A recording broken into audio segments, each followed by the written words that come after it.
assembly that he does not know his job. He thinks that his job is to dance tune with the president. You don't know that their work is to oversight the government. We have a majority leader who is a chorister. You see, so we have the committee in the parliament that they know that the only thing they do is to praise William Ruto. That is why this country inakuwa ni difficult. Hakuna mtu wa kumadamate because at this moment parliament inafaa kuwa inafanya oversight. Hiyo ndio kazi ambayo ilichaguliwa irrespective of the affiliation you come from. Sahii haifai watu kwa wanaongea mambo ya UDA, mambo ya nini, huko tulitoka. Wanafaa kuwa wanafanya kazi yao ya oversight. Wetangula juzi nilisikia akienda huko Western akiongea akisema sisi kama chama ya tawala, you know, how can a speaker that is supposed to be impartial, neutral, bado unaenda kuongea mambo ya parties, political parties. I think this leadership is not serious or they don't have idea on governance, ama ni watu tu ambao walienda pale wakiwa na very different agenda. Lakini hii mambo ya president kutumia kifua against judiciary, it is something that should be condemned, it should be blamed. So ninafurahi kwamba hii mambo ya kutudanganya wa Kenya naye amejaibisha dunia mzima. Can you imagine alikaa akatangazia dunia mzima kwamba by January kila mtu atakuwa anakuja Kenya bila visa. Alafu imefika January wanaongea mambo mengine. How can a president unaenda unatoa kitu with timeline kama hauna uhakika ama hauna hiyo authority ya kuimplement? Sasa saizi Kenya imejiweka aibu kubwa dunia mzima because you know many countries, many tourists ambao walikuwa wanataka kuja walikuwa wanangojea, na alisema Januari, including hata Julius Malema alikuwa anangojea hiyo Januari. Alikuja hapa akasema anangojea hiyo Januari, and everybody knew that kwamba ilikuwa ni uongo, na sasa amejidhihirisha kwamba ni mwongo. Kwa hivyo ukikuwa na president ambao number one ni mwongo, saizi hakuna state institution ambayo inafanya kazi. Tusidanganywe na kuambiwa kama juzi mwingine pale alikuwa anasema economy ya Kenya ina grow kushinda China. Really, even if you are talking to mad people in Mathare, how can you even compare to the same economy ya Kenya kuliko China? You know, sometimes ndio nakwambia these people they have mental disorder, they have mental problems ambao wengi wanafaa kwanza wapelekwe wapate physician mzuri, psychiatrist mzuri kwanza, na wakipimwa vizuri, I'm sure 3/4 of them president akiwa kwanza, sababu our president anadanganya, either kuna short memory, either kuna hiyo that narcissistic behavior ina affect pia the way of thinking, sababu unaongea hii leo, kesho unaongea tofauti. The other day alikuwa anaambia waandishi wa habari kwamba ukienda Mukuru kwa Njenga utafikiri uko London, you know, utafikiri uko Europe na waandishi wa habari wakaenda Mukuru kwa Njenga, iko slum, mafuriko yanataka kubeba watu. So which country are we in? Unaongea kuwa unataka kufanya kitu ambayo inaitwa production, na huku unasema unataka kupeleka vijana 1,000,000 wakafanya kazi Saudi Arabia, sijui wakafanya wapi kazi. How do you grow economy by exporting manpower? How do you grow economy by exporting human resource? These giant countries that they are importing their human resource is because they want to enhance the production. Lakini wewe unasema you want to enhance production when you are and even this thing hii ambao unapeleka watu nje, this is a modern day slavery. Unauza watu, sababu ukipeleka watu Saudi Arabia bado wako ile system ya zamani. Ukisikia huyu Bore huyo CS wa labor, kumbuka labor, CS wa labor ana authority ikifika Saudi Arabia. It can only sign some agreements and it can only be effective with the Republic of Kenya. Ikifika Saudi Arabia, they are on their own. The embassy is outside. Our embassy is outside. They are dormant. They are not working. Because why? Kuna a lot of bureaucracy katika embassies. Unaenda kwa embassy unapata desk ziko mbili. Ukiuliza hii unaambiwa we have to contact the MFA. Email the MFA unaambiwa we have to consult with the Attorney General. You know, ukifika hapo unaambiwa no, we have to consult with the diaspora department. Confusion everywhere. And then now you are exporting people. There is no mechanism. Hao watu wakipata shida, hakuna vile ambao umearrange kwamba they can be repatriated. Government cannot foot their bill to be repatriated. Wakikuwa wagonjwa, they are not covered. Alafu unasema tu kwamba unataka kupeleka. Hata kukiwa na disaster, juzi kulikuwa Omolo, maybe just to ask you, you said this idea of taking people in modern slavery, and some yes, people also claim it is some brain drain whereby we train experts in Kenya, then we now export them instead of allowing them or creating jobs for them here to help in developing. But the president told us that countries like Philippines are really getting some foreign exchange from exportation, the labor exportation, like they're the majority who are exporting their labor in Eastern, I think Eastern and Southern Asia. So they really export the labor there, both domestic and exportized labor. So aren't we also moving in that direction so that we can be able to earn revenue by exporting Kenyan labor outside there? Because apart from tea and maybe coffee and the macadamias, we don't have major exports that we take to these other countries. So we import more than we export. let me answer you. Number one is that it is very shameful that we will be fighting to compare ourselves with Philippines. Anybody who have ever been into this Southeast Asia will tell you how that country look like. So you cannot tell me that now president want to equate our country to say that he want to bring economy to that like that of Philippines. Those people they are very poor. Number two, understand that you cannot tell me that we are going to get foreign exchange by exporting our labor. In every dollar, in every dollar that a Kenyan in diaspora send back home, eh, there is $9 there that is left there to build the economy of that country. So why should we be interested in $1 that somebody will send instead of that person making $9 here at home? Understand this thing. This is not how the economy works. The economy works not by you going and start sending a dollar, but by producing here, things that we will export. The, okay, when he was campaigning, he was talking of value addition chain. Like when we grow our tea, we package it. After finished product, we send it. We just receive dollars. Even in farming, in industrial products. So you cannot tell me kwamba ati mtu aenda afanye kazi kule awache $9 kule alafu akutumie $1 and now you will be rejoicing that you get $1. Let us go for that $9 that slave that you are sending there will be working for that country. The reason why Saudi Arabia they are importing is the economy shaking because they are importing the labor. It is even growing bigger because they are helping produce more. Somebody produce $10 and only you give $1, and then now you are boasting of $1. That is being cheap. We should focus on that production, that $10 that person is making. Let that person make that $10 here at home. Sio ati aende kula aende in every dollar, in every $1 he sent anabakisha tisa, in every $100 he sent anabakisha 9,000, and then now you will be rejoicing saying that ametuma $100. Wewe huwezi kuona ile amefanya kule, amefanya $100, amefanya $200, amewacha kwa hiyo nchi. So we should focus on that $100 ambao anaweza kufanya afanyie hapa nyumbani, tupate that $100 hapa nyumbani. So that is a very poor thinking. And kama utasema hivyo, very soon utaanza hata kuuza organs za watu kama you are that interested kwamba you can exploit people to make dollars. So very soon hata utaanza kuuza organs za watu, maanake utasema okay, mtu mmoja akienda China, nikiuza figo, nikiuza moyo, nikiuza nini, labda nitapata $1,000, itasaidia kubuild economy. You see that kind of poor thinking. That is not how to grow economy. If that is how to grow economy, China with a population of 1 billion people, why are they not exporting their labor force? They are working within India. They are still working within. The only people that you can see is Sri Lanka, that you can see everywhere, doing that kind of. But the real Indians, they are growing the economy there. You go to Vietnam, they are doing the same. So you cannot grow economy by exporting and your labor force.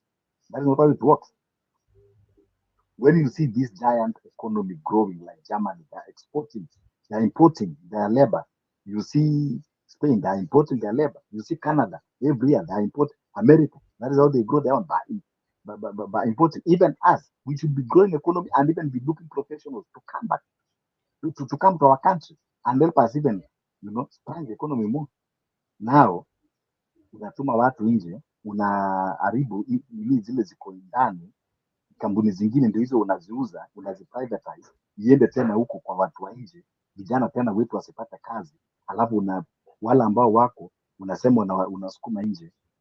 Who will build this country? So, my brothers, this regime is going to take Kenya to hell. This is not Jeka najua vizuri. I was in the forefront. But kupigania regime until I changed the name to Molo Molo. Now I'm thinking of changing now again back to my original name. I changed the name because I was fighting for this regime. I used to fight with the Jets here to campaign. But see the disappointment that we are having. Now, he has killed everywhere. Amemaliza kila mahali. Hii mambo ya kusema ati affordable housing. This mambo ya kusema affordable housing. Hii ni stories za Bunwasi. Kama ni nyumbani tunasema ni stories za Jaba. Seriously, because how you tell me unaenda juzi ulikuwa somewhere western, you are demolishing houses. How do you demolish house to build another house? You render somebody homeless to make another person own a home. Does that even make sense for a leader? We have seen houses being demolished, people rendered homeless. There was one old lady, 90-year-old, nyumba yake ilienda kubomolewa saa 8 usiku in the pretense ya kwamba you are building affordable houses. You go demolish houses to build another houses. How is that even making sense? If you really want to help Kenyans, kuna watu ambao ukienda sehemu za Pokot, hao watu ambao wanakaa rasmi hawana manyumba, wanakaa kwa mashelter za manyazi zinataka kuanguka. Why you don't start there? Turkana, go and build shelters there. Go to Northeastern, go and build them shelters. It is even cheaper there. Hata nyumba ya wajenge hata kama ni ya mabati 20 kwanza before now coming to the cities. And even when in the cities, instead of going, land that is not occupied or is, you are going to demolish where people are living in the pretext that you want to build. How do you render somebody homeless to make another person own a home? Is that even making sense? So, hizi ni drama. And I wonder even kama kweli court itakuja kupitisha hiyo kitu. And then number 2, hii ni new colonization. Huwezi kuniambia you are forcing someone to stay somewhere that against his will. Wewe unataka kujenga kwani nyumbani, wewe ni mwalimu unataka kujenga nyumbani, unalazimishwa? Hapana, lazima uende uishi ile nyumba ambayo iko Mathare, lazima ulipie hiyo nyumba ukaishi. Who does that? Which country does that? The affordable housing is something that should be voluntary, is something that should not even be run by government. Government should only coordinate the investors to come, give them support, reduce the tax on the building materials, make building affordable for those developers, for those investors. Let them build the houses and market them to whoever who wants to buy at affordable, cost. Why would the government be interested to be in the business? Hii ilikuwa ni kitu ya kutafuta wawekezaji, watolee tax katika simiti, watolee tax katika vyuma, watolee tax katika nini. Okay, wapatie condition tu, ajiri vijana wetu hapo wafanye kazi, wao wajenge, waelewane na wanunuzi, mtu aende, waelewane malipo, basi ni hivyo. Why would the government be interested, so interested? Ama ni Ruto anataka kutumia pesa zake kujenga na kuzia Wakenya? Why would he be interested na kulazimisha Wakenya? It's not even making sense. So mimi nachemka hii 2024, nachemka sana je. Ndio unaona nimekuja hapa nachemka, lakini 2024 lazima tupate ukombozi. Baba akitana saa hizi maandamano, lazima watu waende, na watu wakienda kuna kutoka kwa street, na watu wakienda saa hizi, maana tumeambiwa kwamba koti ni ya wakora, usingojee kushikwa kupelekwa kwa koti ya wakora, nenda na rungu maandamano. Na hata kama watu wanaweza Alright. kupata tiaga zao kando, waende nayo pia wakirusha, mnarusha. All right. Simba Natea, I see you raising your hand. Yes, Simba Natea.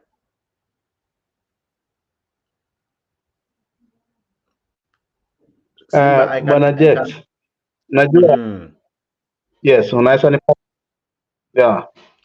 Haya Endelea. mambo ya nyumba ile swala la nyumba ni swala ambalo mimi hata sijui liko na msingi gani. Kwanza mimi naomba sana kufanywe mjadala wa kutosha, sio nyumba tu zijengwe, kufanywe mjadala wa kutosha. Kwa sababu gani? Waafrika ama Wakenya wako na mila tofauti. Jambo la pili, hii ardhi ambayo inajengwa hizi affordable houses, kuna cemeteries around those houses? Is there land for cemeteries? Kama wanataka kuchange the structure za Mwafrika ama Mkenya vile anavyoishi, kwa sababu inamaanisha once you've taken the house, that's your home. Iko na zile infrastructures ambazo zinahitajika, ndio hapo mahali pawe mahali ambapo watu wanaishi. Unajua, hatuwezi kuwa na mtu ambaye kuna interest tofauti ambazo ni za kisiasa kusingizia mambo ya ujenzi wa manyumba, kwamba hiyo itakuwa ni njia ya kutengeneza ajira. Wakati watu watakapoishi kwa hizo nyumba, hawa watu ambao watakuwa wamehusika katika hiyo ujenzi wataenda wapi? Hili ni swala ambalo ni temporary. So kuwe mkataba ya serikali na investors wajenge hizo nyumba, sifanywe evaluation, watu wenye wanataka kununua wanunue willingly. Mambo ya mishahara ya watu wawachane nazo. Jambo la pili, swala ambalo tumeona likifanyika, swala nilisikia Moses Kuria alikuwa Qatar. Hizi nchi za Kiarabu, Waafrika walifanya kazi Uarabu kitambo, hata kabla hatujapata independence. Vile walifanya kazi kama slaves. Hatuwezi kuwa tunafuata ule mkondo wa modernization of slaves ku export our people, ambapo watoto wao wenyewe hawafanyi kazi. Kwanza mahala ambapo wanafaa kwanza kufuatilia if they are responsible people ni wale watu ambao wanafanya kazi katika hizo nchi, wanafanya kazi katika mazingira ambayo yanafaa. Jambo la kwanza, wa improve mazingira ya wale watu ambao wanafanya katika kazi hizo, wafuatilie right from the agents. Kuna watu wengi sana ambao wamekuliwa pesa na recruiting agents. Hao ndio watu wenye wanafaa kusaidia, kwa sababu Moses Kuria is one of them. So is in that system again, kwa sababu hapo na opportunity in that very same government. Mambo ya kuambia watu through National Youth Service tutawatafutia kazi, wapi? Kwanza mazingira ya wale watu ambao wanafanya kazi katika hizo nchi, wamefanya juu ya mazingira ya wale watu ama wanaleta watu wengine kuwaongeza shida? These are some of the issues ambazo watu wanafaa wasikize na wasitake in critical before making another decision. Yes. All right. Tunakaribia kutamatisha. Domi, maoni yako ni yapi tunapokaribia tamati ya hii show? Ingawa imechukua mkono ambao sikukusudia, lakini ni sawa. Domi, vipi? Yes. Maoni yako ni yapi kulingana na vile hawa jamaa wanadai? Unajua, it's easy for somebody to just speak than be there. Let me start off by correcting some notion by some people. I saw somebody dismissing. There is this person called Good News dismissing Omolo on this issue of exporting of labor. And I want to make a very firm correction. And he was comparing to Philippines. Now, good news, good to somebody, good whatever. First of all, Philippines, they are well taken care of by their government. Their backs are covered. You find like, I've go to Saudi Arabia. Our girls in Saudi Arabia will tell you that if they are working in the same house with the Philippines, doing the same job, a Philippine will be earning probably 2 eyes or 3 eyes. A Kenyan is earning. Because their government covers their back. Philippines, when they go out, they go wherever they are going for labor. It's like somehow they are bargained for. Yeah. If there be any crisis, if that girl is in a crisis, her people will take care of whatever. They will intervene. What about us? What about us? Yeah, our people don't care. Including that Ruto you are talking about, does not care. He's not exporting labor because he wants good for him, for the country, but because he wants money. In fact, they are very clear to say they want money. What builds the country is the human resource and the ability to the expertise of these people. They're supposed to be exporting. Now look here. You should not think about a selfish, let me say, for people who are going out anyway, I will say this. I don't dispute anybody going out to look for employment outside. Because people are going out because there is mismanagement, gross mismanagement of the country's resources. Those countries people are going for employment.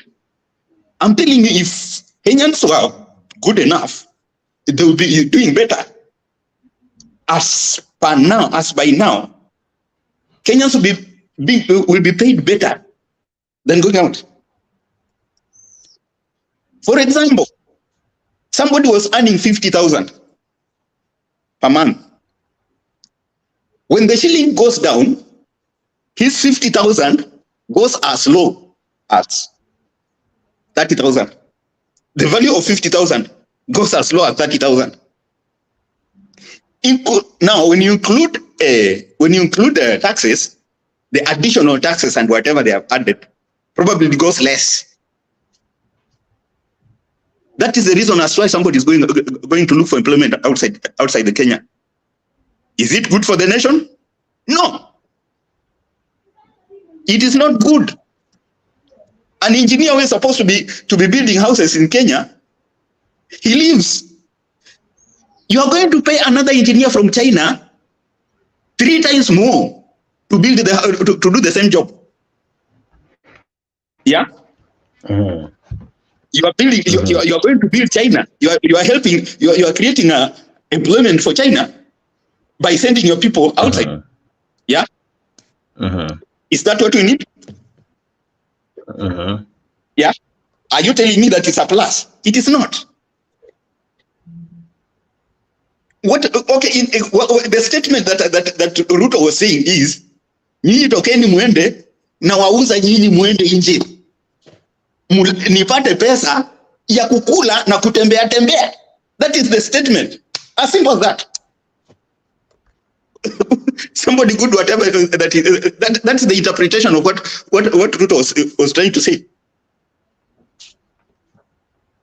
You know, sometimes let us read the statements of these people. Let us read that statement properly. Let us read it between the lines. That person good here, it is gross selfishness that is telling Ruto to tell you to go out, and that is a fact. Wacha kutudanganya hapa. It is true that if I get a better employment outside, I will go. It is true, but is he doing good for Kenyans? No, it is not. A person who will be doing a heart operation, you have talked here about a doctor who was supposed to be doing good heart operation here in Kenya. If he leaves and go to do the heart operation, the same heart operation in India, he will earn better, yes. But is it bringing resources to Kenya? No. That is selfishness of one person. Kibaki said, we want to bring people from outside, those people who went to come and build the nation.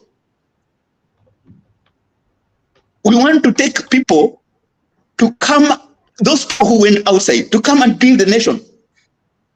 The best way is this.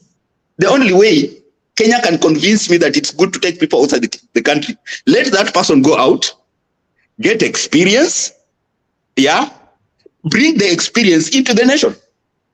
But what has Kenya been doing? A person who did traffic lights, designed traffic lights of London, is a Kenyan. He brought that idea to Kenya. It was rejected. He went to apply it in UK. Yeah, is that a class that you're talking about?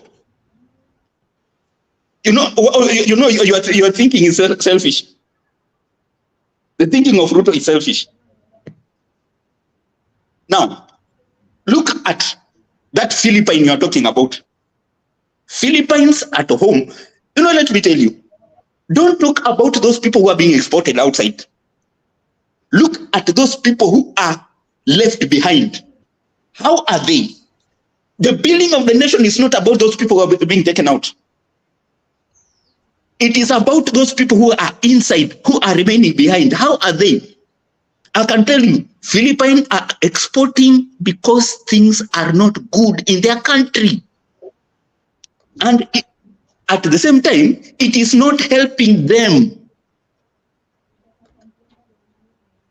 Omolo gave a very mathematical explanation. When you are working, for every 10 shillings you are paid, your employer is earning 100 shillings on you. Yeah, on that what you are doing. If in Kenya I can be paid that 100,000, my employer who is the nation should be earning 1 million on me. So I will be building the nation by 1 million, earning 100,000. Yeah. But when you are exporting that person, he's going to build another nation instead of building his nation. You find somebody who is trained as there are some people who are trained, well trained. Somebody trained like okay, you have talked here about nurses. Somebody is trained like a nurse, as a nurse, prefers to go and in Saudi Arabia to be a house girl. Yeah. Now, what about his nurse profession? It's gone. It's not useful. And remember, it is the resources of Kenya that trained that nurse. It is the resources of Kenya that trained that nurse. So you trained people to go out. to take it to another country, to build another country. Akili yako ni mbaya. I'm sorry to tell you that hii akili yako sasa itakuwa ni mbaya. Ufundishe mtu hapa aenda ajenge kwingine. My friend, let's think. Let's think.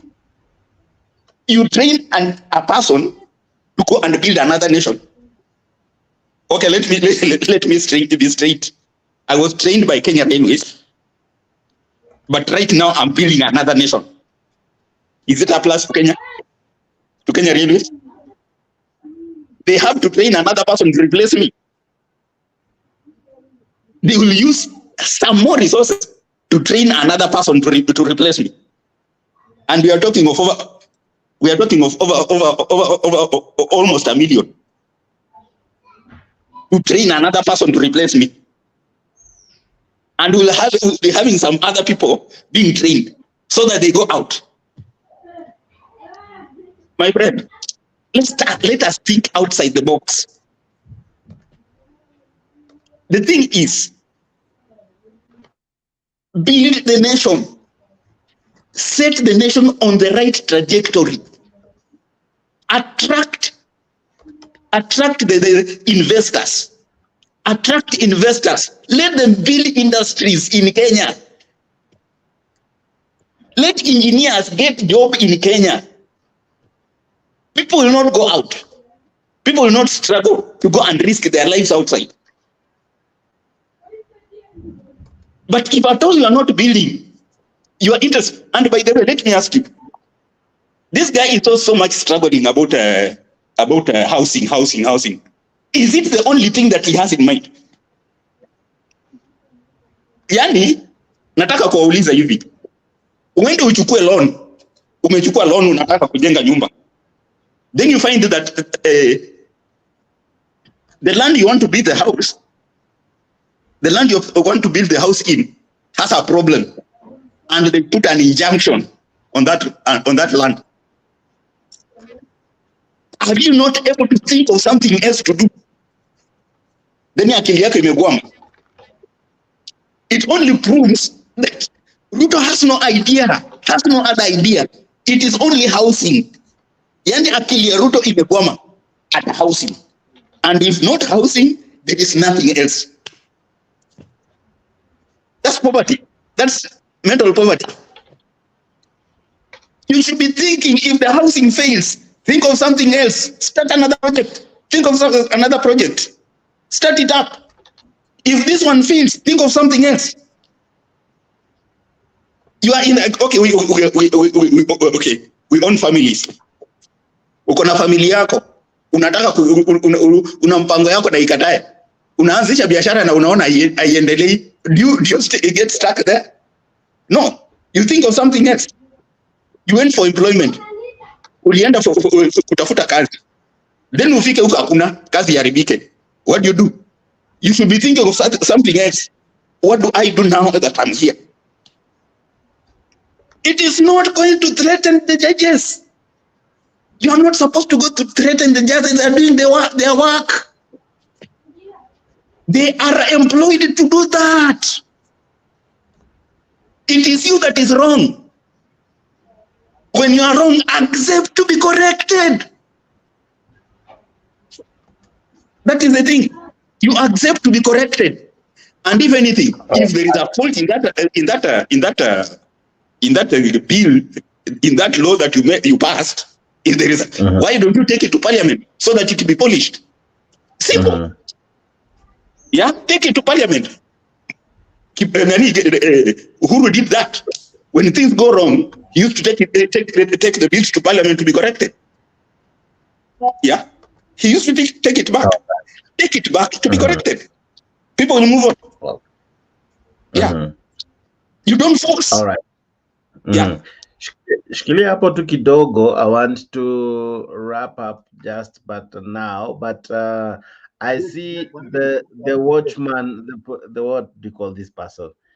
I had his name with me. The watchman media akondani, and I want to play something amesema jana. Alikuwa kwa street na aliona mambo. Wacha tusikize what he discovered.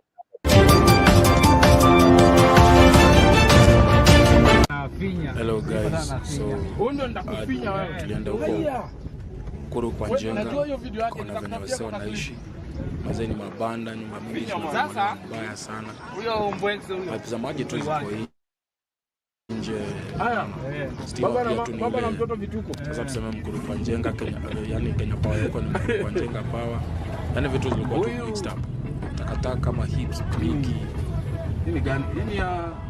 So we went home disappointed because President, His Excellency William Ruto had promised that ataanza kujenga zile nyumba zake. And now it's a year, so tuko na mwaka mmoja umepita. It's better to let them go huko. But nyinyi wenyewe mnaweza kuona. So we went home disappointed. Nyumba hii yote sisi tu wanauza mchanga. Kisha upi? Kama angalia pesa ngapi sio? Twende offline. There was that promise of actually. Wait, ikitu ile nguruwe mazana kwa mbele. Wewe yiki hapo. Na niko karibu ndafunga kamera nikianza. Sisi tunaanza tena kitu systems.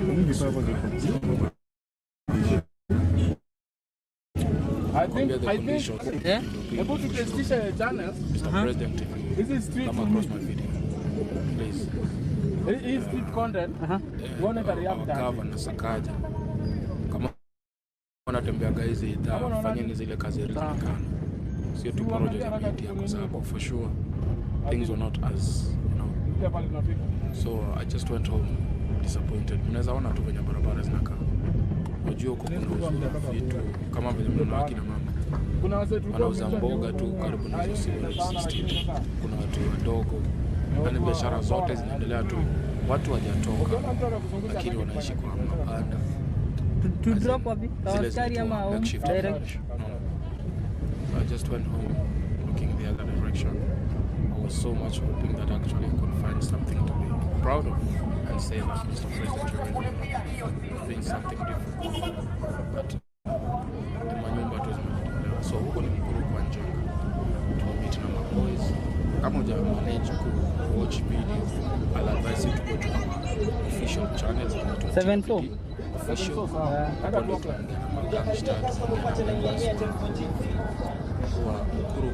Badala sikuwa amefanya kazi ya bure. Sikuwa amefanya kazi ya bure alafu apatie 30% baba. Chana kazi ya steam na kufinya. Ndio jamaa tulimpata naishi kwa kibanda nyumba. Wale nilikuwa napata kutaji. Napata pia vijana. Mtovani. Sisi mwanamuziki. Lakini mimi ni famous kuliko musician wetu wote kwa Njenga. Na kuna mtu yote kwa kwanza nilienda Kisumu. Nilikuwa nataka kile penye yenyewe unakaa una mzee. Usumbuliwa na mzee.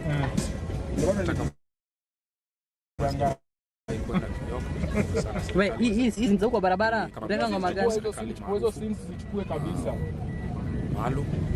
Nipeleke kufanya video. Hata nilinganisha kwa Njenga. Ningeenda tu kwa Makare huko.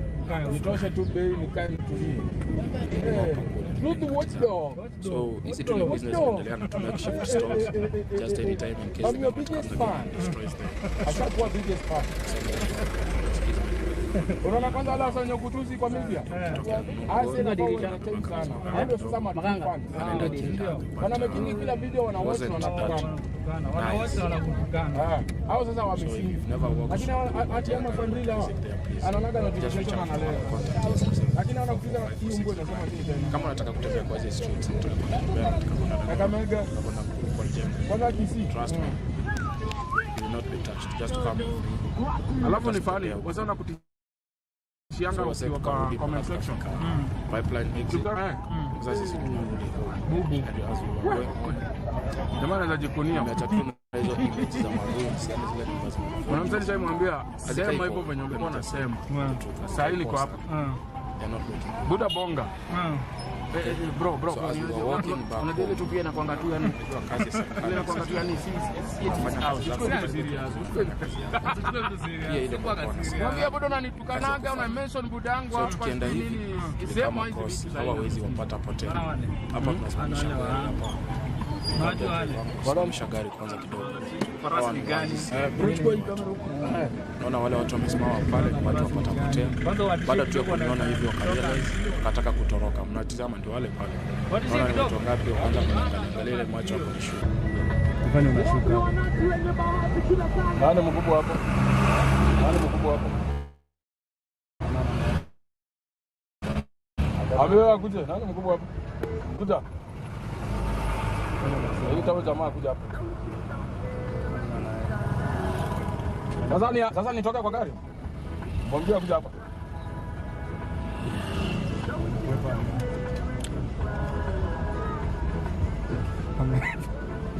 So ukiangalia hapo wametoroka, wameachana na yale mabox. Ile ni ile kitu ya farasi atiopa atapotea.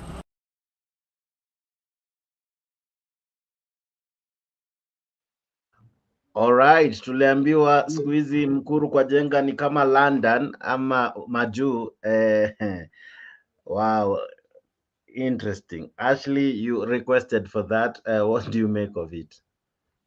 I kindly request you to bring the beginning where it actually shows the houses, and I'll just give our 30-second statement after that. At the very beginning, it shows the houses. Yeah, I'll play it as I allow you to continue to talk. I'll play it in a silent mode as you speak about them. Okay. So I don't have much to say. I think the clip speaks for itself. What Ruto did is, when you have a contract with the people, he keeps saying that he was chosen and he was given the mandate by the people. I wish Stella was here today, and I think we need to follow up with her that if we have a contract where the facts, the material facts were misrepresented, can we use the material facts law to go to court and ask the court to void the contract for breach? Because the material facts law states that the facts that are essential to helping a reasonable person decide whether or not to get involved in a particular transaction or issue. So if we had known these facts, would we have gone ahead and chosen Ruto? Would we have elected him? We wouldn't have. If we had known that he would come and say that he would disobey the constitution, the law of the court, would we have chosen him? We wouldn't have. So I do want to engage some legal minds to tell us if we have a case that we can take to court, that we were deceived, the material facts were misrepresented, misconstrued, and hidden from us. And as such, if it was a contract, it would have been a breach and thus voided when you misrepresent the material facts. So I would like to wait until we have our legal mind to tell us if that is something that we can take to court against the Ruto government for misrepresentation of facts. That's all I have to say. But I haven't still seen the houses and the tents. They are not in the car, they are walking. Bring where. All right. Jack, allow me to respond. Please do. Before I respond to Ashley, there was one comment in the comment section that I wanted to respond. There was someone, I think by the name Goodyear. He gave an example, saying that even Jomo Kenyatta and Uhuru Kenyatta were in abroad. So I want to believe he was in abroad, and I want to juggle his memory that Uhuru Kenyatta has never been employed anywhere outside Kenya. He was in America and he was purely for study. Jomo Kenyatta as well, he was never employed in the UK. He went there for studies. And after the studies, they came back. The late Tom Mboya, he also went to study. And after study, they came back. So forget about giving those examples. Then to Ashley, what you are saying is very, very genuine, because this amount of conmanship in manifesto, is something that need to be checked on. But you know the problem, even if you go to the court, you know the contract is for 5 years, right? So they still have a leeway, you know, because they will give the excuse, all manner of it. That is why it's giving these excuses, you know. Now, when you go to the court, in fact, you use that advantage and now pressure the court and, you know, put the blame on the court. Say that, oh, you know, we wanted to implement this, but because of the court order, because of, and we still have the contract for 5 years. So that one is not holding the water. You know, people could have, you know, go to the court, but you know, the period of contract is 5 years, and they will give excuse that they still have time, you know, and they will even lay blame now on the courts that, oh, you know, we are supposed to implement this, but there was a court order, we are supposed to do this. So what we need is when you have an honest leader, you know, honest leader does not need to be challenged legally or you know, be pushed by the courts or by anyone. An honest leader will just do as he promised. You know, anybody that is honest. If somebody comes today, you know, the other day I was in one platform and somebody wrote a very good, you know, story about one teacher who he boarded a matatu from work going to home. And while he was on the bus, a thief, a pickpocketer, you know, enter into his pocket and empty his wallet and the content that was inside. When he reached his destination, the conductor is asking for the fare. When the teacher dipped his hands into the pocket, he find out his wallet was missing. And he tried to believe with the conductor that he had money, and you know how the conductors behave. He started embarrassing the teacher. He started throwing insult at the teacher, you know, that you look a respectable person, but you even to pay fare is now, as he was insulting, then a good Samaritan from somewhere, a volunteer to help the teacher and pay the fare for the teacher. And the teacher was very appreciative. He took blessings to the man. He thanked and he wished him well, and even wished that there were many of his kind, you know. And even the passengers at the bus, they clap for the man, the good Samaritan, and they wish that there would be many of the kind. Only to turn on that the person that volunteered to pay for the teacher is the same thief that had stolen from the teacher, but because nobody noticed it, so then he volunteered now to pay the teacher and earn the respect. So we are having a country of similar scenario where a thief will steal from your pocket and come from behind and volunteer that is helping you, and you'll be praising him, showering praises, and even praying for him, and other people around you, they'll be doing the same, not knowing that it is the same thief that stole from you. So what we need is integrity, honesty in leadership. But sometimes Kenya, we have short memory because we cannot interrogate these characters when they are starting from the beginning and see their track records. If Kenyans were keen on watching the track records, William Ruto could have not been close to leadership, even an MCA. He was not qualified because he's always dishonest from the beginning. When he was working with Moi, he ended up blaming Moi and they ended up into bad books with Moi. Alikuja kwa Kibaki akapatiwa wizara ya kilimo, tukapata scandal ya mahindi, akasimamishwa kazi. Akakuja ODM, ilikuwa ni ODM, akaanza kulaumu kwamba ni ODM ndio wanamfukuza. Akakuja Jubilee, ofisi yake ikabadilika ikakuwa ofisi ya wash. For the very first time tukiona ofisi kubwa kama deputy president ikitumika kama wash. We know even the chief office people respect. Hata watu wakienda kwa chief wanatoa kofia, maana kuna bendera pale. lakini for the first time tunasikia wash hiyo ndio headquarter. Kutoka hapo akasema Uhuru Kenyatta ndiye anamfungia kuwa president. Okay, amekuwa president sasa hivi and he still blaming others, you know, kwa kazi yake. How do you blame a judge? When you cannot deliver your you go first. Walianza kublame Uhuru Kenyatta. Now it is 1 year, they cannot blame Uhuru Kenyatta again. Now they looking for someone to take a blame. Now they go to and attacking judges.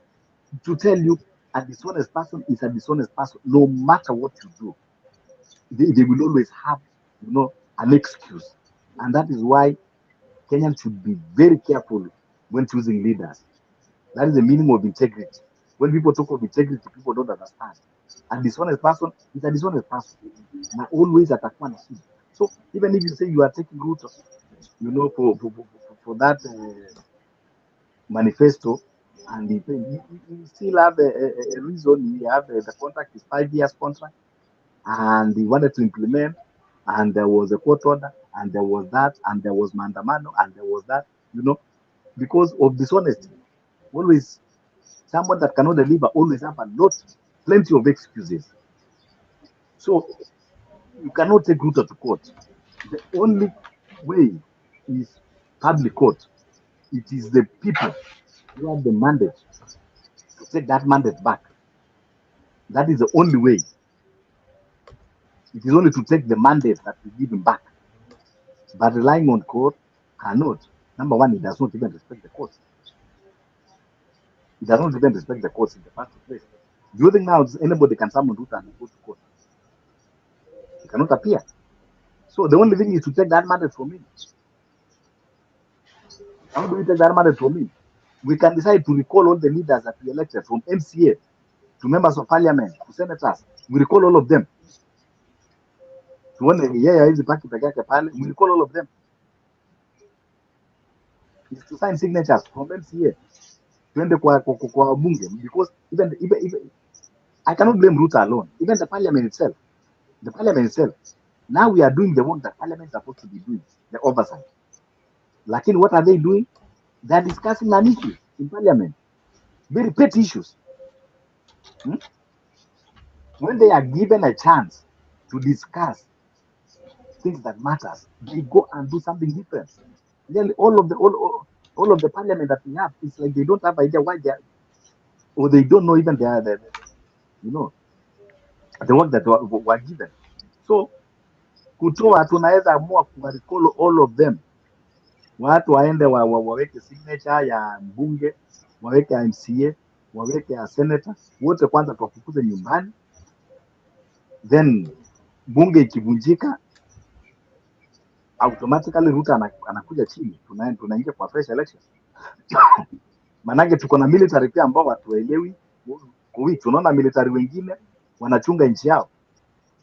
Tulikuwa tunaomba Mungu kwamba at least mmoja anaweza kufunguka kichwa na wananchi waunge mkono. Because military, their work is to protect the country from external invasions.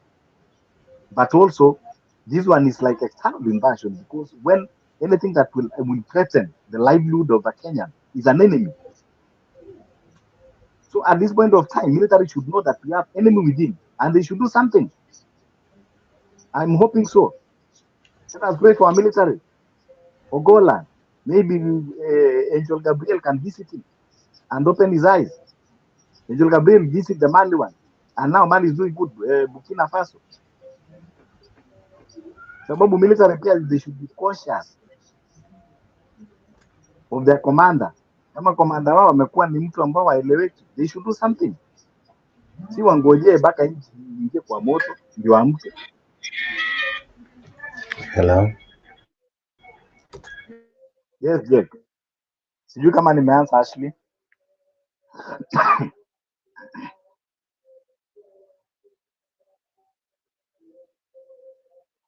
Yes. Sorry. Pole, I was on another call. Ati, muulizaje? Pole. I'm so sorry. No, nilikuwa nataka Ashley kama amejibiwa, ameridhika na hiyo. Okay. Naona Domi pia anainua mkono. That was good. But I want to ask you this. There is where he's walking. He's not inside the car. And if I have a chance to speak, I would like you to put as much as you can when he's talking to the residents, showing where tents they live in, and how when it rains, the tents leak in water. It's not somewhere where he's inside the car. He's walking. Then you need to send me the other link, because this has played in full. I haven't interrupted from the beginning to the very end. Okay. Probably there are two of these. Maybe we need, because that's the end, and I played from the very beginning here. Unless is that from where it begins? I didn't check, but it might be. Because let me. This is how it no, that's not it. That's when he was leaving. Let me get the other one and send it to you. Okay. It's long, so you have to decide how much to show. But in that one, you have to let him speak because he's interviewing people. Okay, bye. Right. Okay. Yes, Domi.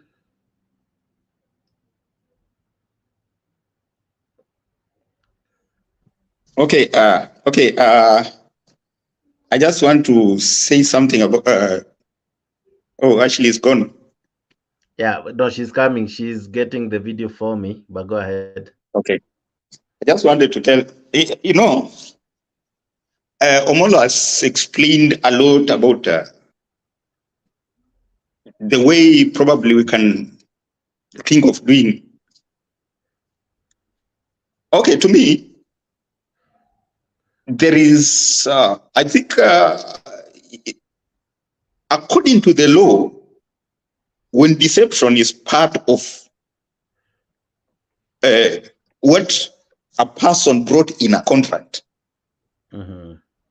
it's legally, it is supposed to be challenged and it's supposed to go through. But unfortunately, according to the law of Kenya, the president cannot be sued when he's still in office. Correct. So even if we have 100% proof, but now we cannot. That's not.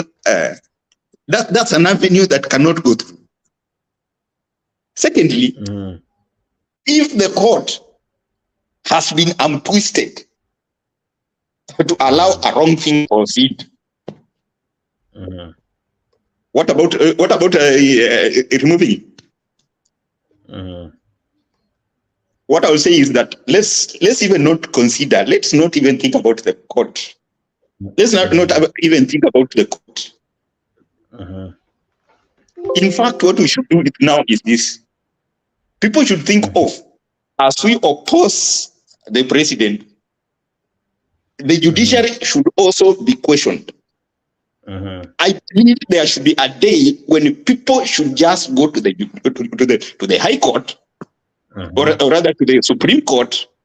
For example, during the judgment of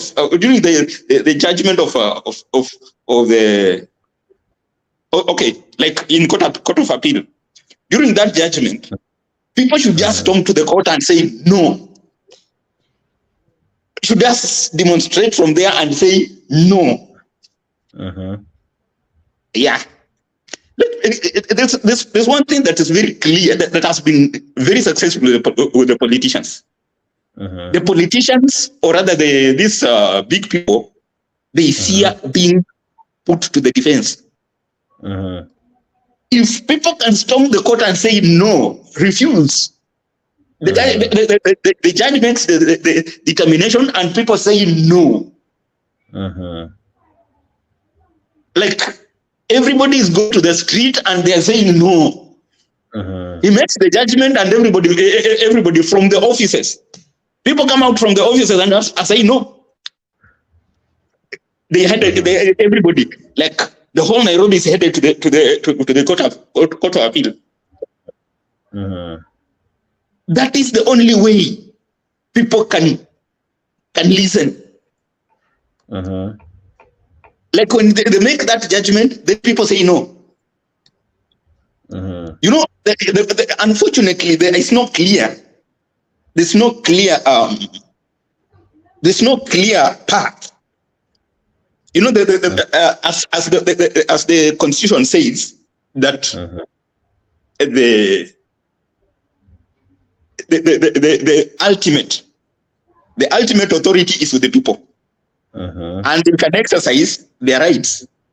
Whether through the legislators or do it directly. Yes, it's there. But how to do it is not given. I'm trying to check in the constitution. There is nowhere that they have given any roadmap on how do you start. If it's giving signing like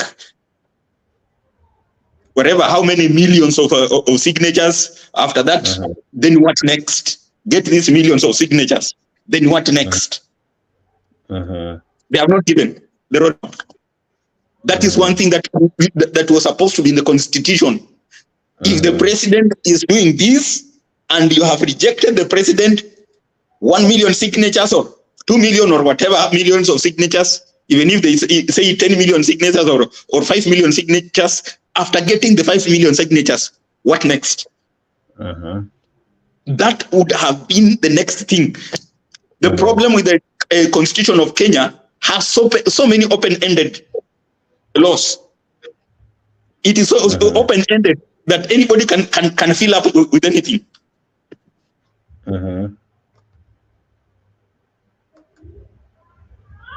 No, I want to see Damia. You know, the constitution is very clear. Hello? And our constitution Are you getting me? very good constitution. Yeah, we are getting you. Okay. You know, Our constitution is the court of Kenya is like they need an end-to-end clear statement. Because if they get anything vague, they can rule whichever side, whichever way. They need an end-to-end statement. If this happens, this will be the next. That is what the court needs. But if at all he has some gray areas, that is why they are taking advantage of that. Honestly, let's be realistic.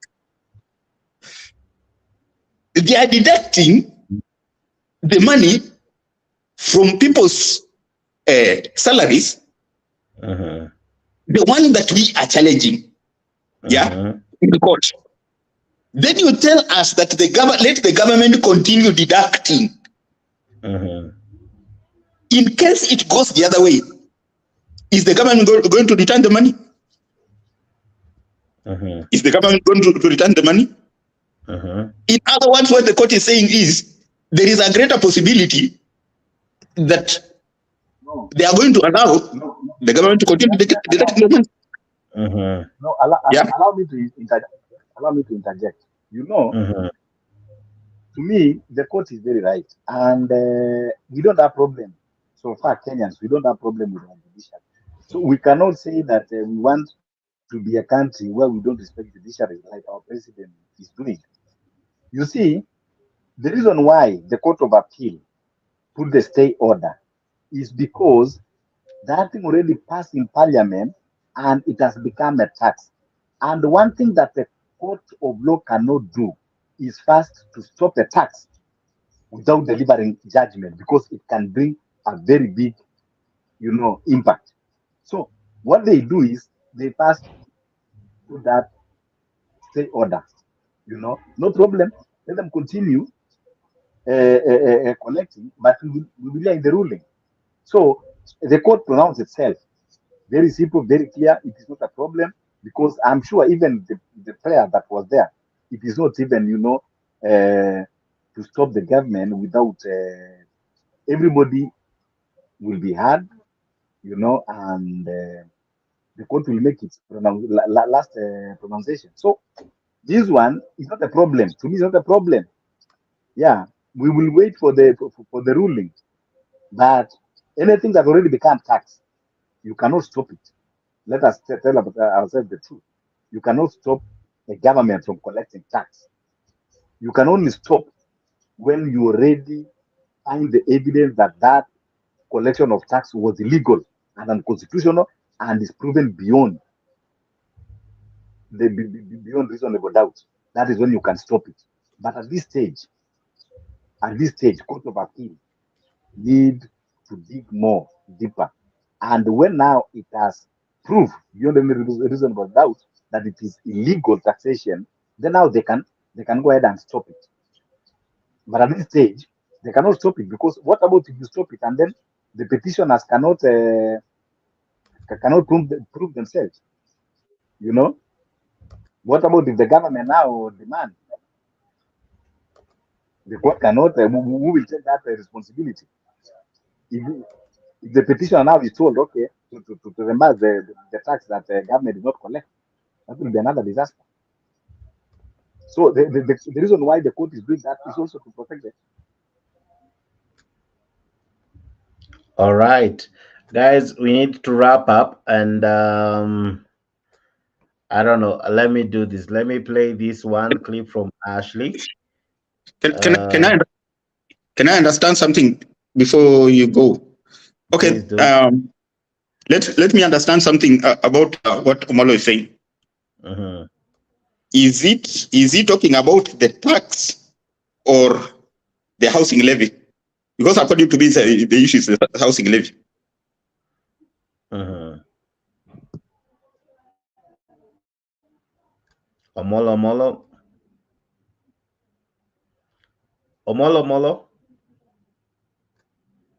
All right, seems to have dropped out as well. But I don't know if you had finished what you were saying. I think this is Ellie. Ellie, good to see you. I hope you're well. How is day 3? Is it 3 or 4 or 5 of your quarantine? Good morning. It's been since Sunday, so I think today I should be okay. We'll see. All right. I've just done the test now. Actually, Mm-hmm. it's sort of showing me a negative. Mm-hmm. I'll keep waiting a few more minutes. You know, it's the faint line when it shows two lines on the faint one. It's still positive, so I'll see. We'll give it another 10 minutes. Yeah. But I feel well. All I right. feel good. Okay. Umekuja tukikaribia kufunga, but I'll give you a moment to tell us what do you make of our topic. We are discussing, are we in the dark days that we were in long time ago? Are we back to the days where we disregard court orders, disregard the rule of law, and operate as though we even don't have a constitution for that case? Now, I just wanted to reflect again upon the comments people are making. I literally enjoyed some of the conversations, you know, because people were speaking, you know, with good context, you know, about what is really happening, especially the person who is pretending to preside over that nation. So if you look at that man, William Ruto, honestly, why I'm still laughing all these days and months is because people still haven't accepted that this man has a severe mental health condition. You know, is a liar without shame, and his lies they're chronic. You know, so he's actually got a pathological condition. You know, because if you look at the tyranny of lies, you know, and when I say tyranny, it's because he uses them with emphasis, and he has no fear about the consequences of his lies, because he just speaks about what he wants to say without fearing the consequences. I mean, if you look at for example, the bombers event a couple of years ago, when Uhuru Kenyatta and Raila were proposing BBI, and Ruto was sitting there, his self-esteem you could see was very, very low.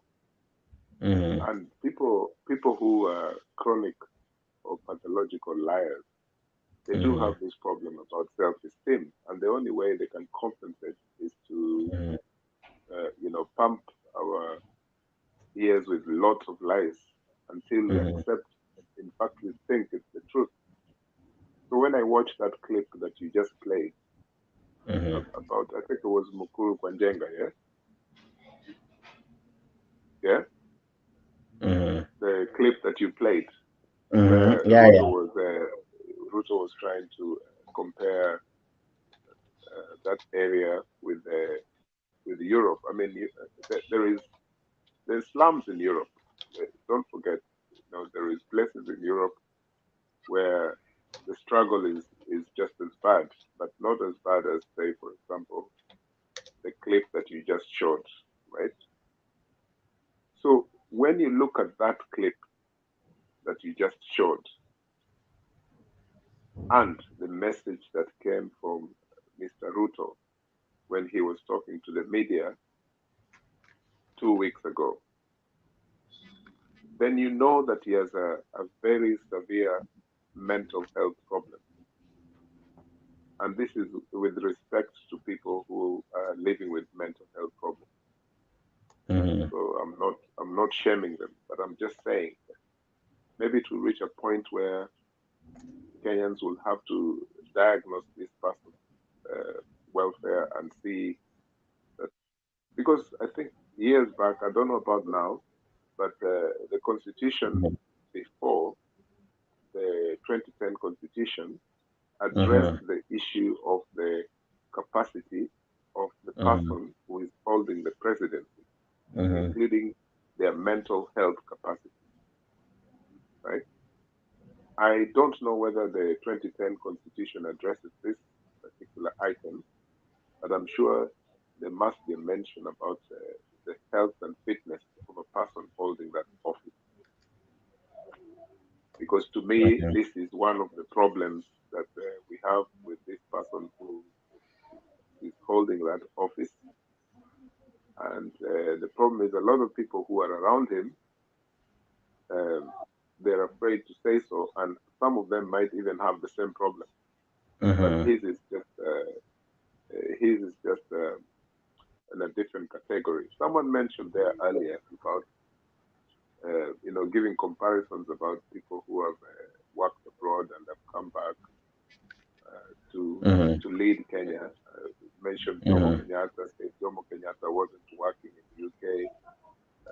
Uhuru was not working in America, and I think similar was examples given of Mwai Kibaki.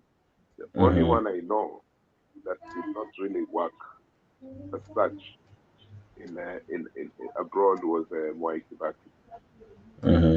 It was straight up, did his full-time studies at London School of Economics.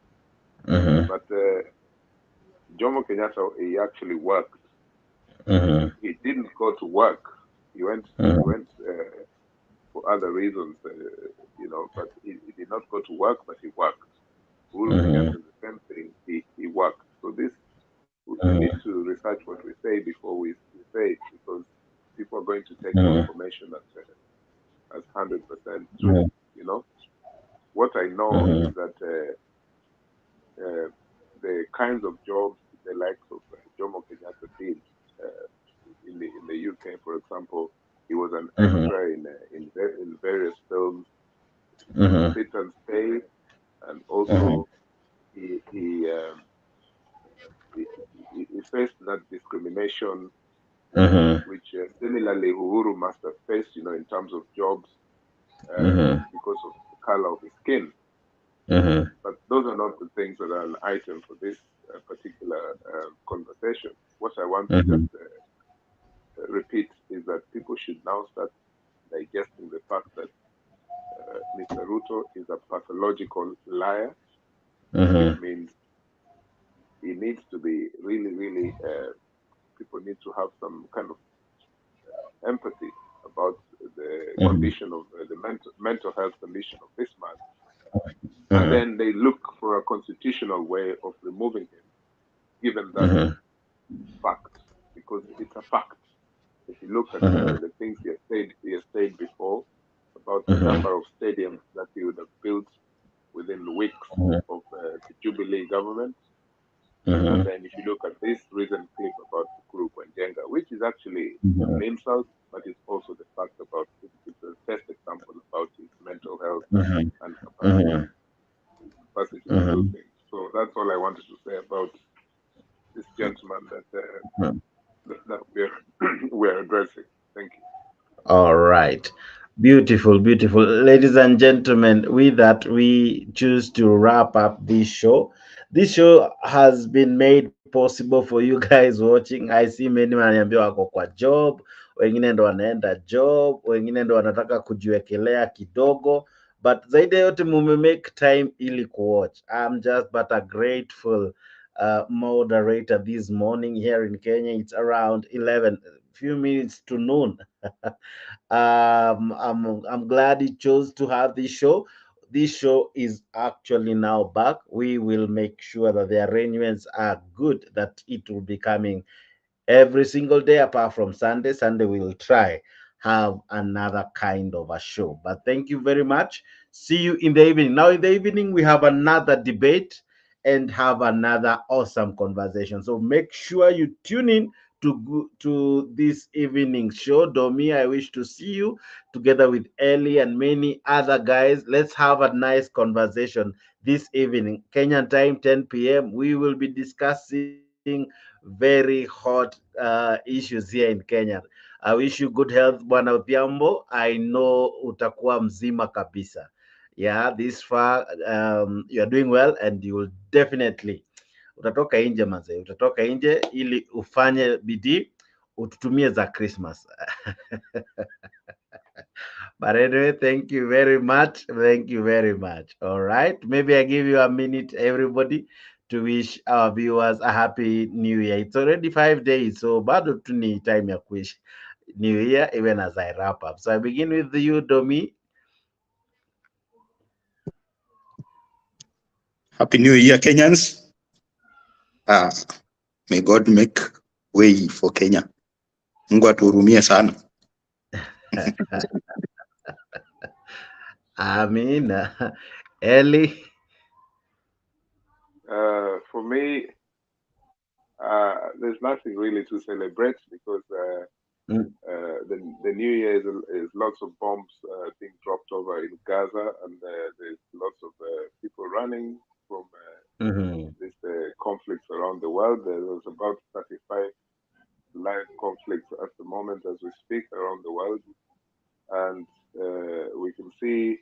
I'm sorry, I know that you want to close in a positive mode, but just above Kenya in Sudan, there's a guy here in Kenya who is also making friends with a Janjaweed guy, who's his gold partner, you know. So Ruto and that Janjaweed guy, you know, basically he's expanding the conflict in Sudan. There's nothing to celebrate. Kenya, we're in shock, and we just continue to hope for the best. That's all I can say. Yeah, thank you. Yeah, I love that. In our evening conversation, we must ask ourselves, why are we losing our friends, our neighbors, honestly? It was the other day tulibishana na Uganda, kiasi Tanzania. Ndio hiyo tulibishana na Rwanda, kidogo South Sudan, juzi hata dhani wiki 3 zimeisha. It's like that friend who annoys everyone. I think we seriously need to look at all this. So journey that will also inform part of our discussion. So let's meet here at 10 p.m. Thank you very much, wonderful guys. You guys are just but amazing. Asante sana. Goodbye, good morning, good afternoon. Enjoy your sleep, enjoy your workplace, enjoy your dinner, your lunch, your breakfast, everything you do. Have a fantastic day. God bless you. See you when you see us at around 10 p.m. Kenyan time today. This has been your morning show, and I'm your host, Jakes, the moderator. Goodbye, good day, take care. God bless you.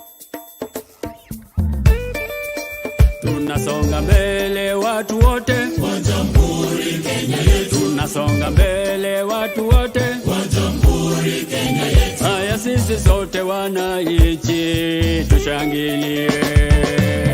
Eko Jamhuri, eko Jamhuri, sote